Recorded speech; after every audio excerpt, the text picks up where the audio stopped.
Hello and welcome to In the Light, Growing Your Soul with me, Anna Isabel. And I would like to welcome my guest today, Patricia Saunders. Hello, Patricia. Hi, nice to meet you, Anna. You have written a lovely book called Creating a Happy World. And oh, if only. so, um, so, I guess today we're going to be exploring the route to if only. um, I understand. Patricia, it would be a good place to start to by talking about happiness. So when you say creating a happy world, I think what do you mean by happy? Yes, that's an interesting question, and everybody, I think, probably has their own ideas of what it means to be happiness. Oh, sorry, what it means to be happy anyway. Um, what I'm talking about when I say creating a happy world, um, it's all about creating happiness within individuals. And if individuals are happy, then the world is going to be a much happier place, or it's going to be a happier place, hopefully. So, by happiness, I'm not talking about something temporary. We can find some temporary happiness. You have a wonderful relationship or a great friendship, or even just watching some high high stakes wedding or something, can create a feeling of happiness. But that happiness can be temporary because the relationship may not turn out the way one wants, or the friendship. People move away, um, and then the happiness diminishes. So, what I'm talking about is something that's much more permanent. It's an inner happiness that's unshakable, basically, inner feeling of contentment, of being strong, of being stable, of not being pushed around by circumstances. Everything everything happens, doesn't it? I mean, every day you can get up in the morning and think, today is a good day. I'm going to be really nice to everybody. Everybody's going to be nice to me. And then, a whole lot of work comes in, or, the children spill the tea all over the carpet, or, there are all these things that happen. And it's so easy to be thrown off balance. So that's what I'm talking about. I'm talking about an inner peace, an inner happiness, because happiness and peace are intimately connected, and therefore not being thrown off balance by all these little things that can build up, and they create a lot of stress, a lot of anxiety, unhappiness, and that doesn't help anybody. So by happiness, I suppose, just to sum it up quickly, I'm talking about inner peace and happiness, inner contentment, an unshakable sense of well-being. And of course, that is the ideal because to place to make happiness conditional on external circumstances is bound to be a recipe for disaster because we have no control over circumstances or very little at times. And it's almost like we're deferring happiness and making it conditional on something. So it's it seems to me a very wise approach. And yet there are times in which it's very difficult to achieve that inner peace, and we we have to be careful because we can sound as though we are speaking from a very privileged position in which the fundamentals of life are somewhat secure and in which we're not living in conflict either because of domestic abuse or conflict with neighbors, neighborhoods that are, quite frankly, dangerous, or in even worse situations, as in the middle of a war zone. So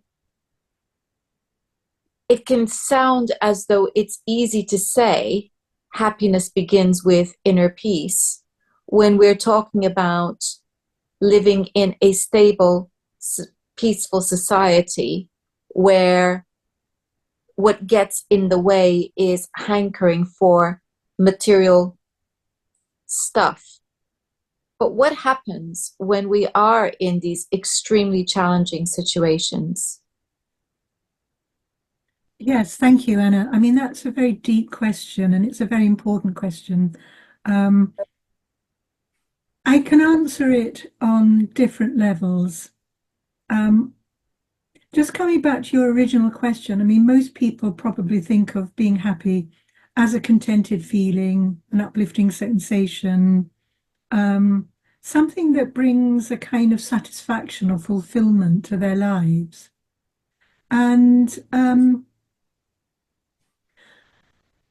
there are problems with that. I mean, just thinking about the phrase you use about one could find oneself in conflict with one's neighbours. Um, the problems arise when our ideas of happiness conflict with, say, our neighbours' ideas of happiness. Even just very small things. You know, I'm not really talking here about something very major, but one individual wants to plant a beautiful hedge, and the hedge grows and grows and grows, and that can create conflict with a neighbor for, you know, for one reason and another. So there's an indication that one individual happiness is conflicting with another person's happiness. And happiness, it's something we all want, it's something we all aspire to, and it's even something we believe it is a right. We look for happiness. We feel that happiness is important. And of course, it is, because it's what makes life bearable. So before I really come on to dealing with the really important question about how does one achieve a happy world when the world itself is so divided. I mean, there's divisions everywhere, whatever it is that, you know, you're going to find a division. Somebody likes milk, somebody else doesn't like milk. You know, even that can suddenly create some kind of conflict between two people debating what to drink. You know, there are all sorts of things that create divisions. And I'm going to come on to that because I want to talk about the wider implications of the Transcendental Meditation program. Um, it's not really possible to sit there and think, right, today, you know, I feel happy, I'm going to be happy, you know, I'll smile nicely at everybody. These things are very superficial, and although they can help to a slight extent, they don't really help to any deep extent. Now, whether or not we can reach a state of happiness or not, according to, I suppose, social scientists, depends on three things. It depends on our genetic makeup, it depends on our circumstances, and it also depends on our activities and practices. And I'll deal with each of these. First of all, as far as genetic makeup is concerned, we're not prisoners of our genes, because genes can be turned on or off depending on what we do with our lives, what we put our attention on, and also our circumstances. We may be in bad circumstances, but those circumstances can change as well. And everything we do changes our DNA, it changes our brain, it changes, you know, it changes everything about us and our physiology. Now, as far as our activities and practices are concerned, um, we can find happiness in different ways. If we want that very deep inner happiness, then probably the most effective way is to find some technique that allows one to experience, to go beyond the relative world, if you like, to go beyond all the divisions and the problems, to find a technique that allows the mind, for instance, to settle down, go beyond everything that concerns the mind, and experiences something that isn't available on the surface of life. And that's a transcendental state that we can experience with meditation, with very deep meditation anyway. And that very deep inner state of consciousness, if you like, is called by many different names for many different people. It's called transcendental consciousness, it's called samadhi, it's called Tao, it's called being, I-ness, oneness, even the peace of God that passeth all understanding. There are all these different ways, many, many ways to describe the same thing. It's a state of consciousness, if you like, that underlies everything that we can experience with a technique that can take us there, whether it's meditation or prayer or, whatever it is. We can experience that. And every time we experience this very deep state, we bring something of that back into our minds, into our own state, to our surface state of consciousness, our waking state of consciousness, if you like. And the more that we experience that state of samadhi, Tao, whatever you want to call it, that exists beyond time and space, it's beyond everything that we consider part and parcel of our relative world. And yet it underpins the relative world. And it underpins our own consciousness, our own minds. And we can experience it more easily than we can experience other things. Anna, you look as if you want to come in there. Yes, because I mean, obviously, you've said so much there, and I just wanted to come back to help people understand certain terms better. So the idea then is to transcend the strong emotional state that we are in.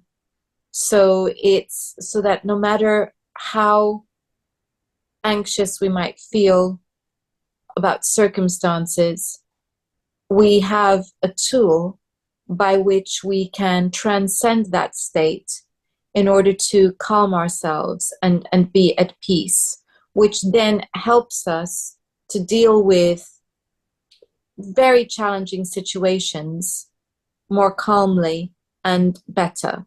So this is the aim, I think, that you're outlining. But you used the word consciousness. So I think that bears a little bit of scrutiny and definition also. Yes, thank you, Anna. That was very beautifully put. Thank you. So let's lead into consciousness from what we've been talking about so far, which is basically happiness and peace. Peace is the basis of happiness, and one can find that in many great books and from many great spiritual leaders, if you like. For one without peace, how can there be happiness? That's the Bhagavad Gita. And the founder of mindfulness, for instance, I can't remember his exact words offhand, it's in the book, but he explains that in order to be happy, one needs to have peace. So happiness is like the second step up. The first step is finding that peace. Now, consciousness is a much discussed term, in the world of psychology and sociology and so on. Um, there are a huge range of understandings of what consciousness is, and they range from understanding consciousness as being all there is, for instance, to completely denying the existence of consciousness at all. And that's the physicalist approach. Physicalism or materialism, they're very similar.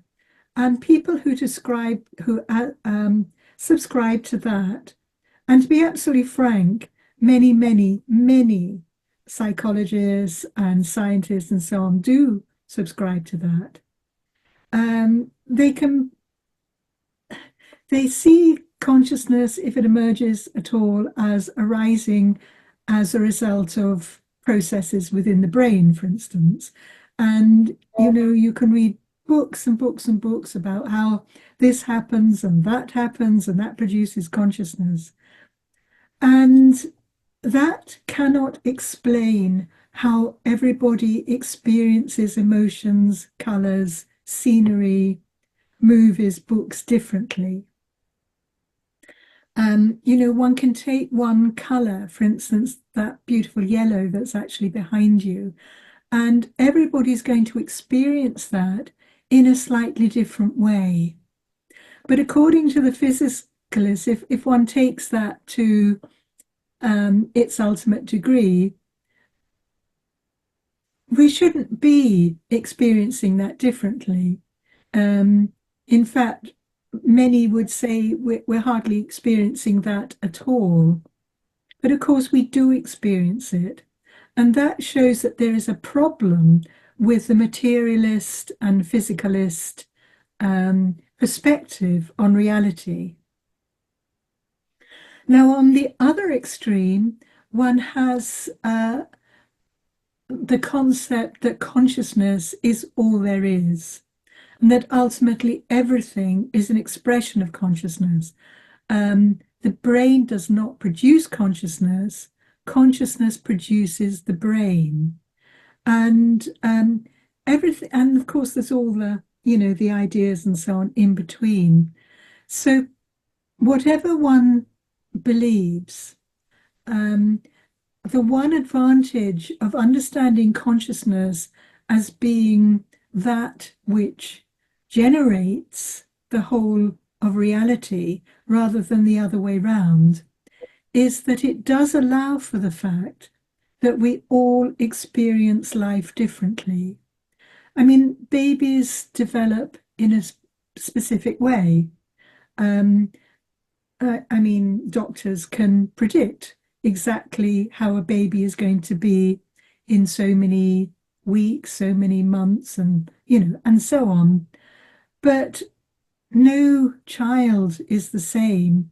Babies become children, children become teenagers, teenage becomes adults, and they're all different. So consciousness is something that can be understood on a personal level as a fourth state of consciousness. And that fourth state of consciousness is that underlying state of consciousness that gives rise to everything, gives rise to everything that we are, everything that we see. And consciousness in itself has many millions, billions, trillions, infinite number of expressions, of which we are all one. We are all expressions of consciousness. And in its purest state, it's the source of all those different states of consciousness. It's like describing it as pure consciousness or being, which is like the fundamental state, the fundamental reality, which gives rise to all the other states of consciousness. There are many people now who subscribe to the idea that consciousness is all there is, and that everything has some degree of consciousness, from the incredibly primitive state of an electron or a rock to the incredibly marvelous state and mind and potentiality of a human being. So consciousness is something that we can't see in its purest state, but we know it's there from the effects. For instance, when we meditate, I mean, I practice transcendental meditation. Other people may do different forms of meditation, or they may spend a lot of time in prayer, or just focusing on visualization, or whatever it is they do. Um, that that very underlying state of consciousness can be experienced. I mean, we are all already expressions of consciousness. The world is an expression of consciousness. But we can go beyond all these more surface expressions of consciousness and experience pure consciousness, being the Tao, for instance, for people that, follow other traditions. So, what I'm understanding from you is that there is something beyond our logical mind and our emotional state, which some people might think of more like the energy of their essence, of spirit, of soul, whatever people want to call it. And that when we are in a state of meditation, we are rising above. So when we're talking about transcending, it's rising above the everyday world that we are engaged in and connecting with that essence, which is a part of the oneness that we can say. So I think that that's a very, it's obviously a really important tool that we can use to navigate our way through the trickier aspects of life. So in terms of transcendental meditation, how does it actually work?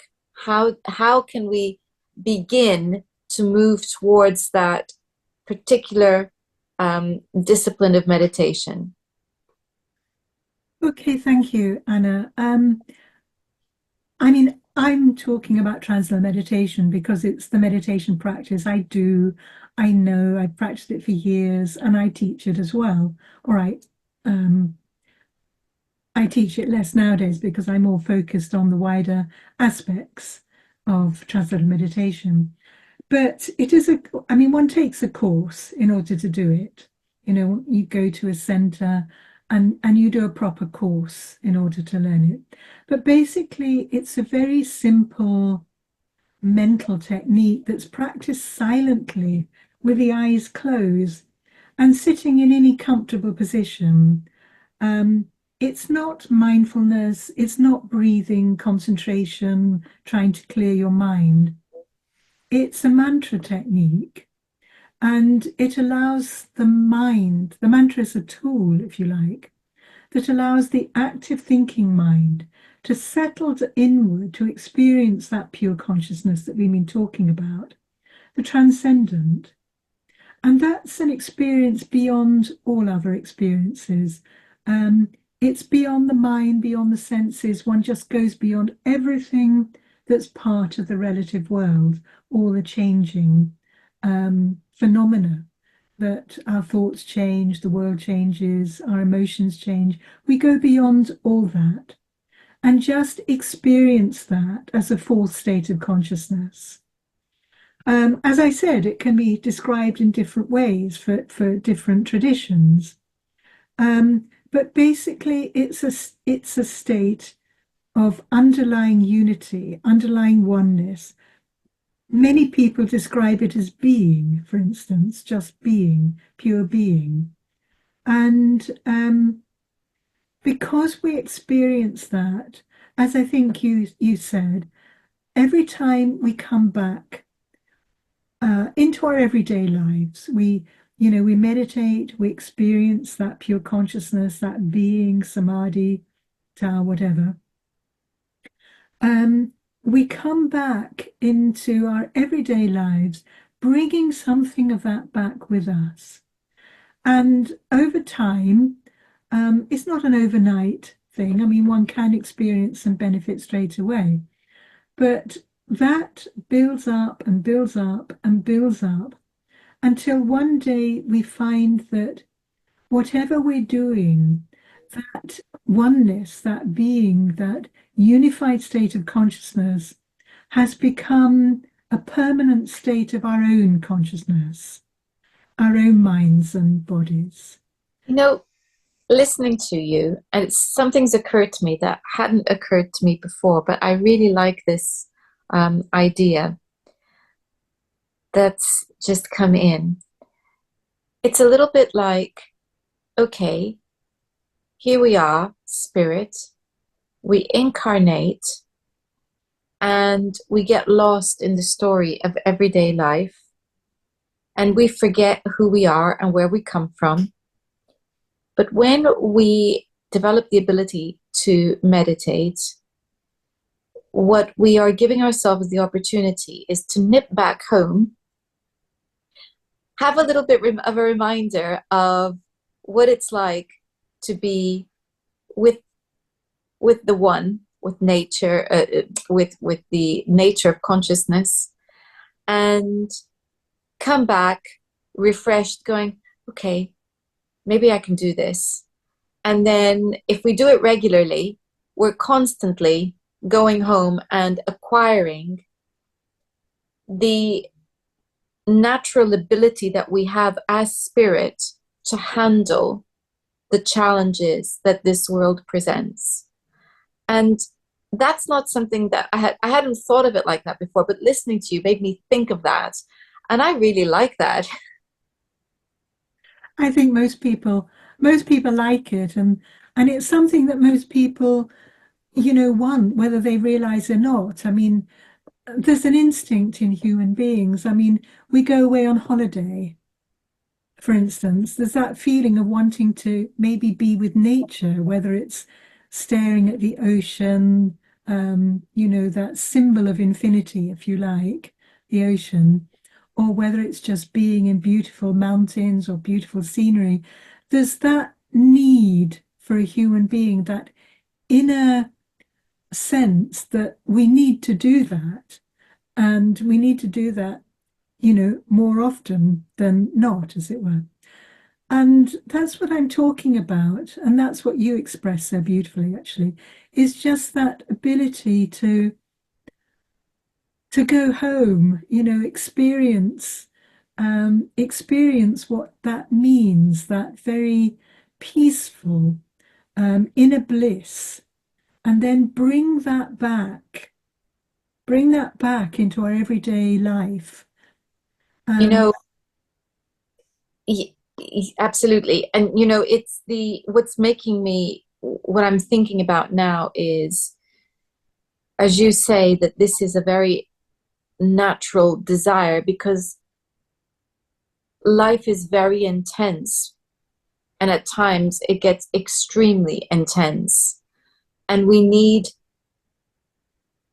to be able to escape for a bit.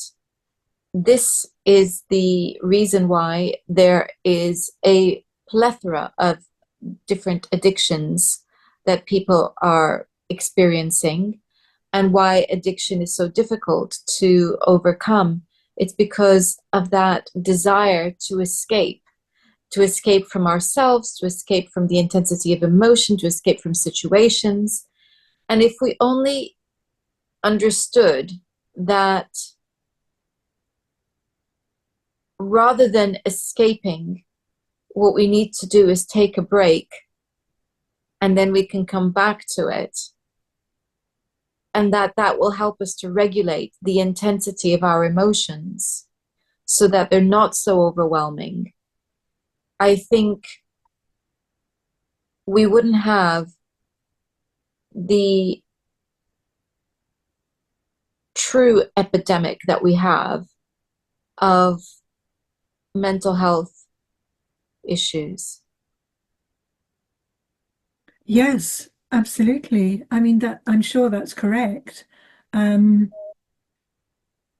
I think it's difficult today because, of course, everyone is so connected with everybody else through social media and, newspapers, mainstream media and alternative media and so on and so forth. We're all connected. So it's difficult to actually escape from all the chaos and the violence and everything that's going on in the world at this moment, even as we speak. Um, and of course, people are attracted by the idea of having some kind of psychedelic experience. Um, People even think that that is going to develop higher states of consciousness. Now, the when these psychedelic experiences have actually been measured scientifically, there are differences.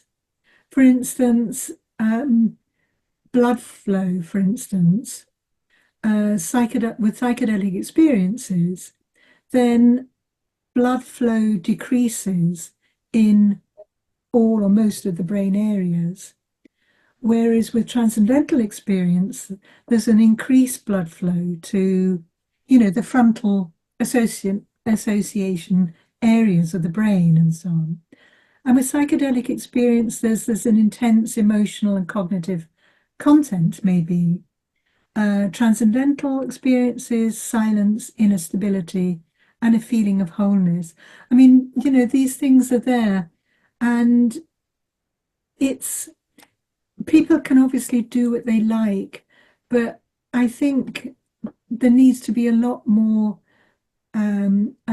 research done on these kinds of, psychedelic experiences, if you like, to find out what's really going on. But there is that. I mean, it's natural for the physiology. We wake, we go through the day. We have breaks in the day, which we know we need. Our brains need it, our bodies need it. We sleep at night to feel refreshed the next day. Um, and so it goes on. There is that desire for, there's that desire for experiencing something beyond ourselves, basically. And we look for it in different ways. We Um, do. And I think this is another beautiful tool to explore. We also know that transcendental meditation can actually contribute to bringing down violence in an area yeah. where there's been studies that have shown that where people have gotten together and practiced transcendental meditation, that crime rate drops and so on. So there's a lot that goes on here. Yes, absolutely. I mean, going back to your original statement, you were saying, well, how can one just be happy or find happiness in the most, the worst possible human scenarios, which we see at the moment? I mean, in the Middle East and Russia, Ukraine, and parts of Africa, there are these terrible situations going on. Um, and it's sad. It's very sad for me, for instance, personally, because I've been involved in, I suppose, being part of groups of people who've been in some of these very difficult parts of the world, um, actually not me so much, but others, and I've just been a participant in them. Um, and seeing the crime rate going down and seeing the research that shows that, for instance, war deaths decrease. I mean, back in 1983, they found that war deaths decreased between Israel and, Lebanon and so on, um, because there was a relatively large group anyway, practicing transcendental meditation and its advanced programs in Jerusalem, and that had an effect on the whole area. And of course, when the group stopped, then people went home because it's difficult to keep a large group going like that without substantial financial help, either from very wealthy people, which has happened, or from government, which has not happened. And now here we are again, we're back in the same situation. And you just think, why can't people just take a step back, put aside the textbooks and all the manuals which say how to create peace, and just listen to this alternative, or if you like, complementary approach to creating peace? It takes nothing away from anybody else.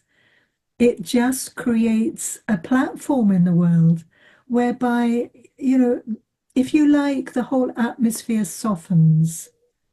It It does. softens the atmosphere. It does. And the good news is that there are, I don't know that there's a week where I don't come across a group announcing that they are meeting, whether it's online or together, to meditate for peace. And I can only imagine that we would be in a far worse situation if there weren't people doing that. So I think you have given us a wonderful recipe, if I can call it that, for creating a happy world, which is, of course, the title of your book.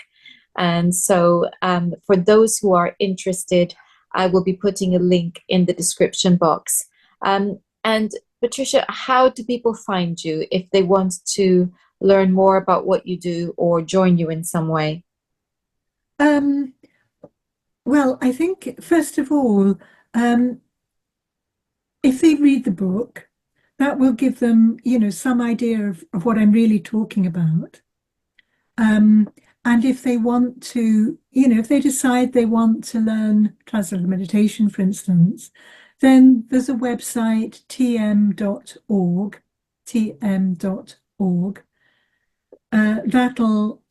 That'll help them find a teacher or a center, or just somewhere where they can go and learn more about it, at least anyway. Or they can go to the David Lynch Foundation. Um, David Lynch was the film director, and he created a foundation to teach transcendental meditation to people at risk. I mean, vets, for instance, veterans coming back from war zones, first responders, uh, nurses, doctors, and so on. Um, if they want to find out more from me directly, I have a website. It is a personal website. I've kind of mixed it in with, um, with the book and everything. It's peaceful-worlds.com. Peaceful-worlds.com. There's an S at the end of worlds because, I was thinking there's not just one world, there's worlds within worlds within worlds. Everybody has their own world. So I called it Peaceful Worlds, peaceful-worlds.com. Perfect. I'll make sure that there's a link to that in the description box. Patricia, thank you so much for all your time today. You're very welcome. I've enjoyed it, and thank you for being such a very gracious host too. Thank you. And thank you all for watching. Next time, we're going to be looking at sound healing. Until then, goodbye.